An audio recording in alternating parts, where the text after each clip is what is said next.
All right, welcome to Peace of Mind Radio. I'm Brian Ramsey. That's Chris Vaughn, and that is Aaron McAndrew. He's a new guy on our team. You'll start to see him in these podcasts from time to time. We just went and grabbed him. Yes, we have on the same clothes we had on. Well, at least Chris and I do. Right. That we had on last week, which was about 15 minutes ago. So we went down the hall and grabbed Aaron. So, Aaron, thanks for joining, buddy. No problem. Thanks for having me. Yeah. And So this is not Aaron's debut on our podcast because he did the burgers and bourbon. yeah.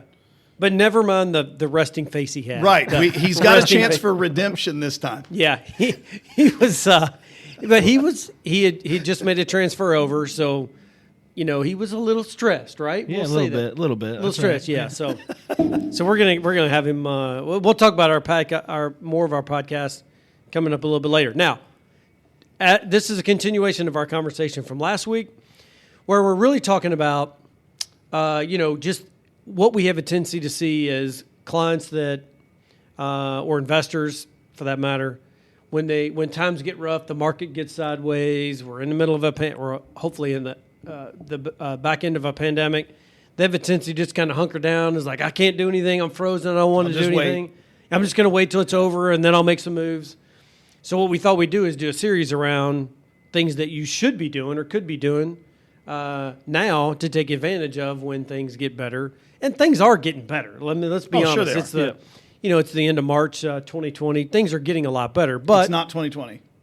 sorry, 2021.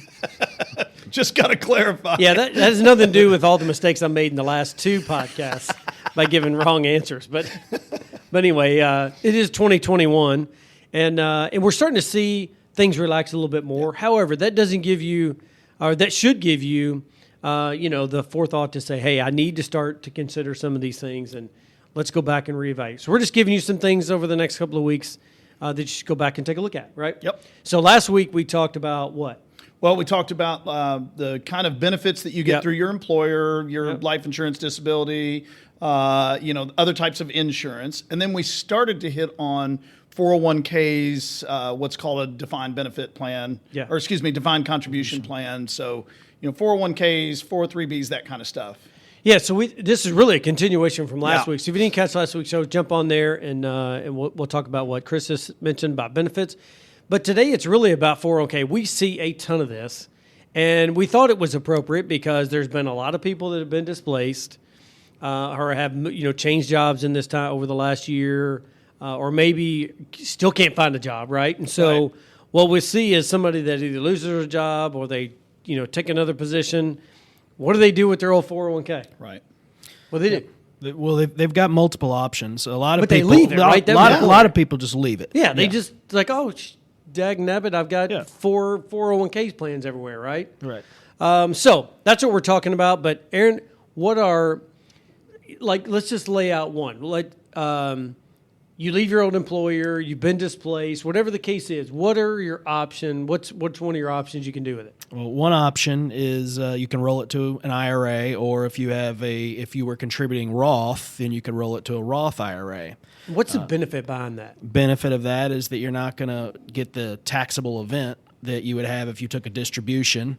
You've also got benefits of being able to have a greater variation of investment options inside of the that IRA. You also have multiple abilities to be able to have the money managed for you, and also there's better options when it comes to distributions, not having to go to the old former employer, having to have it sign Right. off and so Right. on. So yeah, multiple options there that are benefits for people when they roll it over. Yeah, sure. All right, Chris, what's another what else can somebody do? They left their employer. Aaron says, hey, you can roll it to an IRA, which is Yep. great, which is what we see 90% of the time, right? Usually, yeah. Yeah. So what's another option they have? Okay, first of all, I would say until you know what the good option is, the right thing to do, and this is where you might want to seek some professional help, is you should leave it where it is so that you don't make a mistake. But another big one that you can sometimes do is you can actually transfer it into the 401k of the new employer. Not everybody will allow you to do that. There's pros and cons to it. The neat thing about 401ks, for example, is if you really need to, and I'm not a big fan of this, you can borrow from them. If you do the rollover that Aaron was talking about, you cannot borrow from an IRA. It doesn't work that way. So Moving it into the new employer plan is usually an option. Yeah, so let's go back to the original one you said you can leave it there. Yeah. Why would someone leave it there? Well, okay, you leave it there because you don't know what the better option is yet. I'm not a fan of leaving money in a 401k with your previous employer. I've had several different clients where I've tried to track down where that money is now, and we never could find it because the previous employer will end up switching over to a new 401k provider, and it has to change over to the new company. And then they get bought out by a new company, and the new company wants to switch over to their provider. So you switch around through multiple custodians, and you end up losing the money.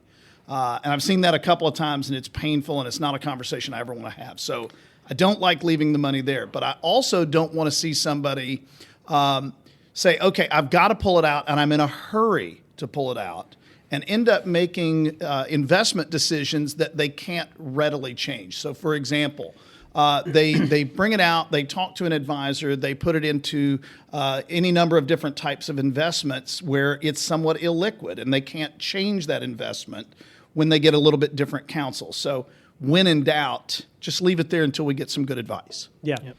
So the other option would be, go ahead. One more thing I would say, every now and then it makes sense to leave it there, especially if somebody's maybe retiring early, or if they even got laid off, if they're the calendar year they turn 55 in, or if they're older than 55, if they leave it at that employer that they left, either they retired or got laid off from that employer, they can. If they're making a withdrawal from there, oftentimes they can withdraw and avoid the 59.5 IRS penalty on Right. that. I completely forgot about that, but you're right. If you roll your money over into an IRA and you're not yet 59.5, you can't take it out without penalties. Yep. That's not true with 401ks and 403bs and the like. But goes back to your point that before doing anything with it, the best thing to do is to seek professional advice. Yeah, for on sure. that. Yeah, absolutely. Yeah. So the other option that you have, we've covered all of them, right? You can roll it to a new 401k at your new employer. You can leave it in the existing 401k. You can roll it to an IRA. And the other one that is you can have it cashed out. But we would never recommend that. Although I will tell you that we've had a number of clients that maybe have gone somewhere and worked for a very short period of time, and there's just a couple $1,000 in there. Yeah. And they'll be like, hey, I'm just going to, I just asked for the money and I just took it out, paid the tax on it, was done with it. And those are old, obviously when there's smaller amounts, it makes sense. Yeah. I actually had a new client last week. I was sitting there talking to her. Old 401k, $61 in it. Yeah. And that's it's what like, I'm talking about. Just exactly small balances. Yeah. It's not even worth rolling it over, just cash it out. So anyway, those are your options, right? So if you're, if you've been displaced or you've changed jobs and you're, did I just have a squeaky voice? You did just went full squeaky voice. It did. I just puberty just hit me all of a sudden. anyway, but the point being, if you've been displaced or anything like that, all we're doing is saying it's probably a pretty good time to kind of evaluate what your options are. Yeah. Right? If you got an old 401k sitting somewhere else, explore your options and determine what you should do with it. And those are really the options that you walk through.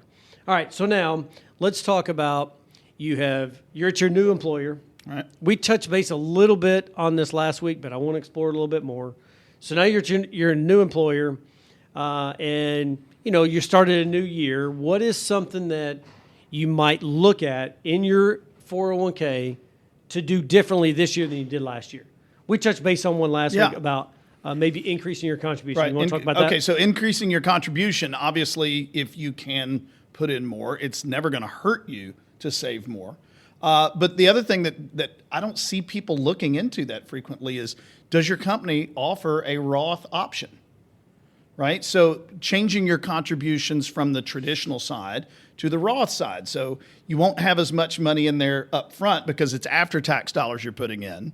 But once it goes in there, you're never going to have to pay taxes on that money again, including the growth, which is the whole point of a Roth. Now, so what you're saying is if it's a new year, Uh-huh. and let's say you're putting in 10%, which is the whole, Dave with the guy with my last name. Similar last name, it's his right? recommendation, right? Yeah. About 10%. So you're saying that if you've been doing pre-tax this whole time, you might explore splitting that up between, let's say, 5 and 5, just to make simple math, 5% pre-tax. And you're saying that you might explore the ability to do 5% post-tax, which goes into a Roth. Well, hold that thought. You're right, but if your company is offering a match, the match is always going to be traditional money, not Roth. You mean pre-tax? Correct. Yeah. So if let's just say for argument's sake that you're contributing 5% and your employer matches that at 100%, right? So you've got a total of 10%. By you going 100% of what you contribute to the Roth, the employer is matching that in the pre-tax side. So you actually are building both types of taxable or tax-free income, and that's a very healthy thing to have later on. Yeah, so you're saying just pretty good advice, right, Aaron? Just if you're going back and you're exploring how much you're ultimately contributing, it might be worth considering putting something after tax. Yep. It affects your check, right? Because there's pre-tax dollars that goes in before your tax, and then after tax goes in after you've already been taxed. But you're saying, just explore between 0 and 100, right? So 0%, you want to put 100% pre-tax versus put some post-tax. Yep. And I would say, especially if you have several more years left ahead of you to work, just because of that compounding growth potential that you have inside that Roth, because since the Roth grows tax-free and you're able to take tax-free distributions out after you retire, we can't ever predict what the tax brackets are going to look like down the road. But keep in mind something else. If you've got that tax-free money to pull from later on down into your retirement years, that is not reported as income for the purpose of calculating how much of your Social Security is taxable and what capital gains tax rate you pay on those types of investments. So it just opens the door to so many other options down the road if you take just a little bit of tax pain right now. Well, so just as a quick side story, we were doing a plan, or actually meeting with a new client. We were starting a plan with this particular client, and this guy was like 50, 51, 52 years old. He had like $1.8 million in his 401k, and we were talking about contributions and all that. And I was like, "Hey, you need to stop contributing on a pre-tax basis." He was kind of questioning about that, and so what he will find out is that he's going to have this gigantic tax situation. Tax bomb. That's going to hit him at about 72, if that still is the age by the time he gets there. Who knows what the age will be. But whenever he gets to the point to where he's going to be forced to take out, it's going to be a massive number. So I said the best thing you can do now, there's strategies you can put in place when you turn 60, beyond 59 and a half, right? To try to minimize that. But right now, best thing you can do is when you're defer 100% post-tax. Yeah. To try to lessen the tax situation you're going to have. So I almost caught myself using the tax bomb. Tax bomb, man. That's what it is. But yeah, I mean, there's just things you could be doing. Now, all right, other thing we talked about last week, which was that we see employers encourage, but they only encourage like one meeting a year, which is about an hour a year where they sit down with all the participants. If that. And that is increasing your contribution to your 401k annually. Right, this is about the time of year they do that because you're getting your raise. That's kind of how they talk about it. Oh, you get a 3% raise. Take the 2% in your check and increase your contribution limit by 1% each year.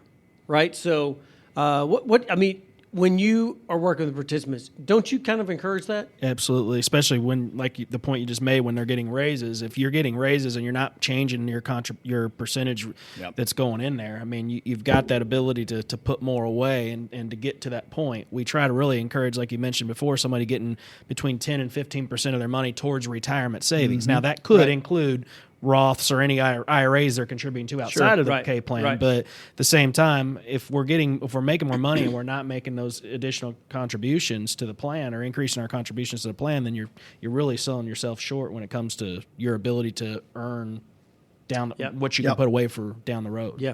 All right, and here's a question for you. So I promise it's an easy one. Okay. It's the first podcast, by the way. That's why we're get ready. It's first coming. podcast. Give me this one of is not going to be a softball. No. This is pretty easy.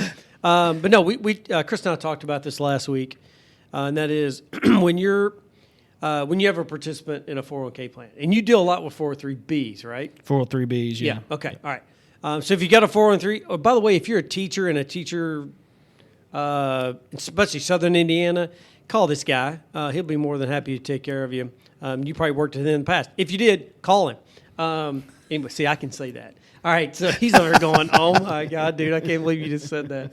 All right, so anyway, 401k, 403b, you're making contributions in. You got a list of funds that are available, right? How often would you recommend somebody go back? We know participants don't look at this stuff every day, Correct, right? yeah. So how often should they be looking at it? This is a really good question, actually, and it comes up, especially, and we can really relate to it in years like last year where we saw the market really do a big whipsaw. You know, Yeah. we were at Yeah. all-time highs in February, and then all of a sudden we're at 6-week fastest bear market in the history of the market.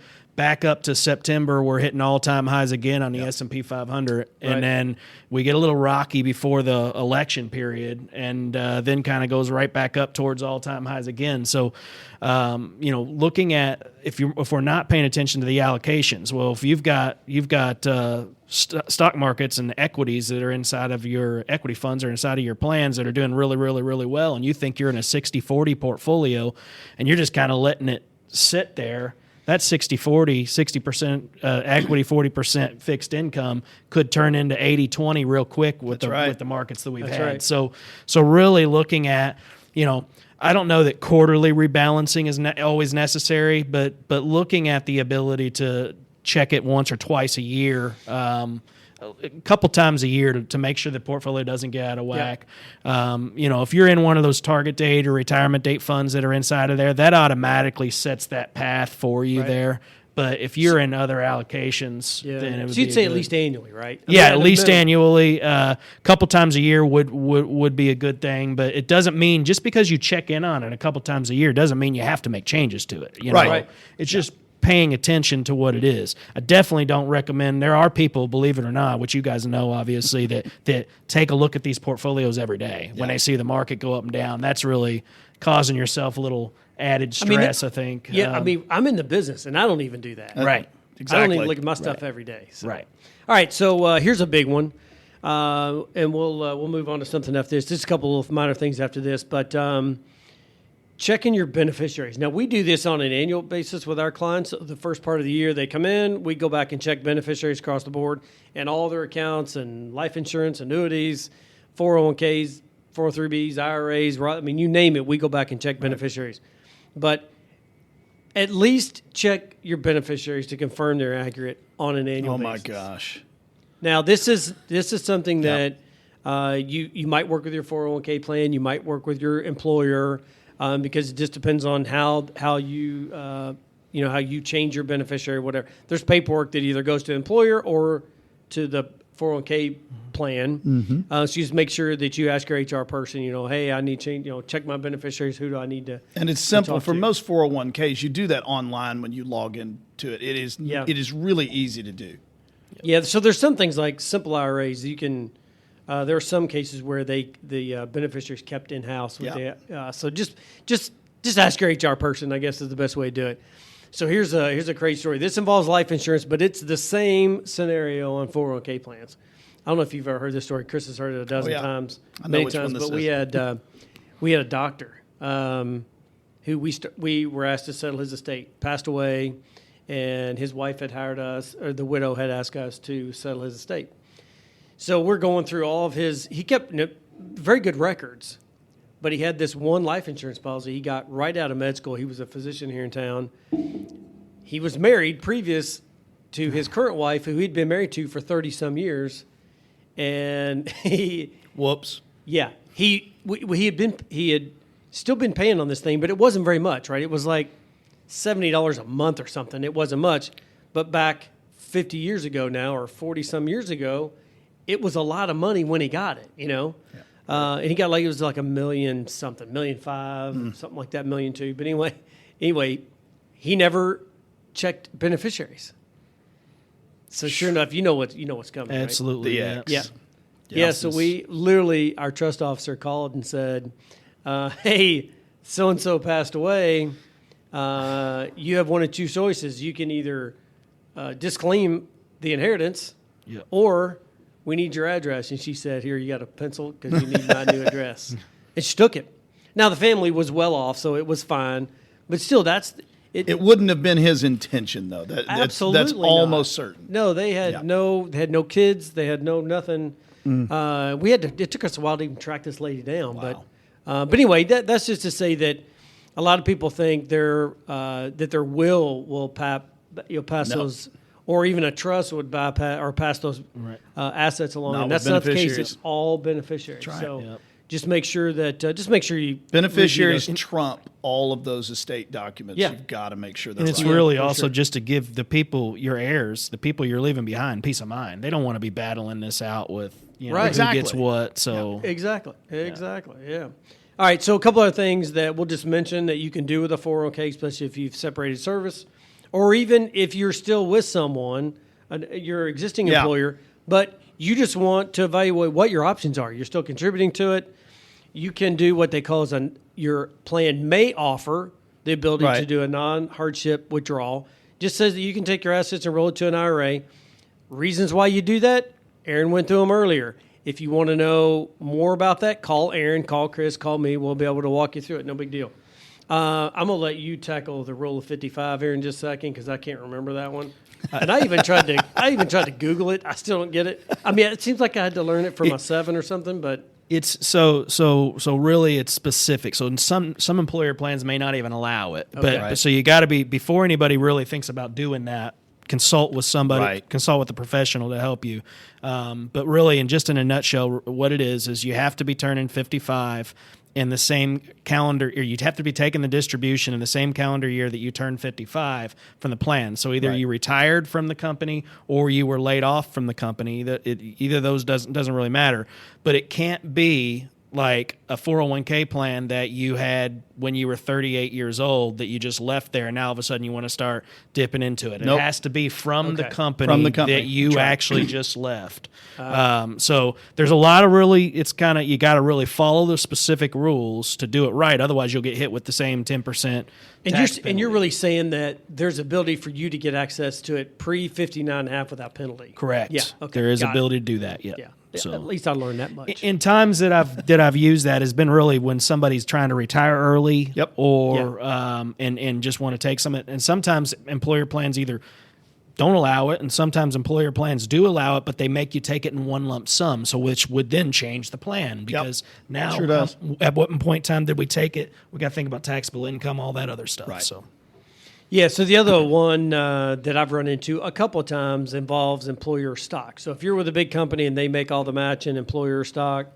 you can have what they call net unrealized depreciation. I'm not going to go into it, but if you have company stock and you're leaving the company or you've been displaced and you have a lot of company stock in your 401k and you're like, well, there may be an option to do something else with it, just call us. We'll be happy to kind of walk you through it. But there is a way to get that stock out of your plan at a tax efficient manner other than just leaving it in there, right? So anyway, but look, there's other things. I was going to say there's one more that I would add ahead. that's going along those lines would be in-service rollovers.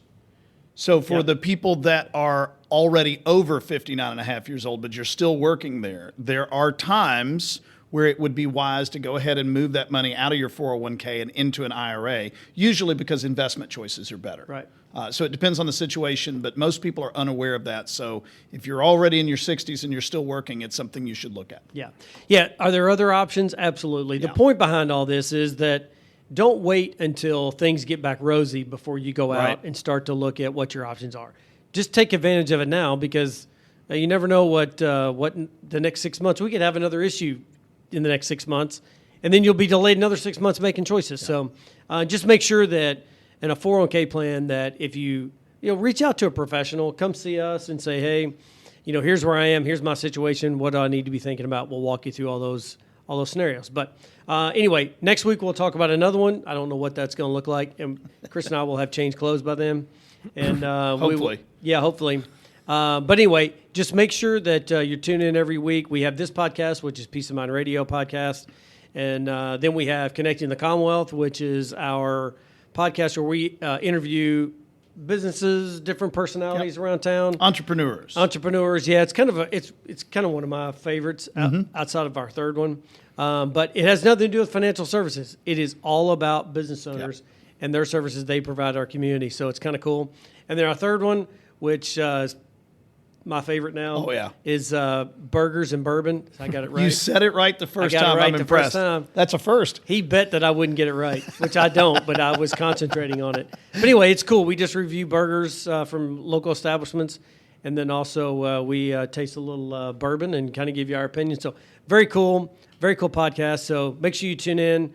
And anything else on your all's end that you want to add? No, I think that covers it. Yeah. All right. Well, listen. Make sure that when you're listening, that you select subscribe. You'll make sure that you get all of our podcasts. And by the way, you'll need to do that to each one of our podcasts because they're all three different. So, Right. But anyway, other than that, just rate us, review us. Make sure you leave feedback if you want us to cover a particular topic. Let us know. We're happy to talk about it. Other than that, we'll see you guys next week. Let's give them a phone number and yeah. email in case they're listening and not watching. Yeah, sorry, I don't ever do that. Go ahead. All right, so email address is info@fwppartners.com. Website is fwppartners.com. And if you want to reach out to us by phone, 502-200-5210.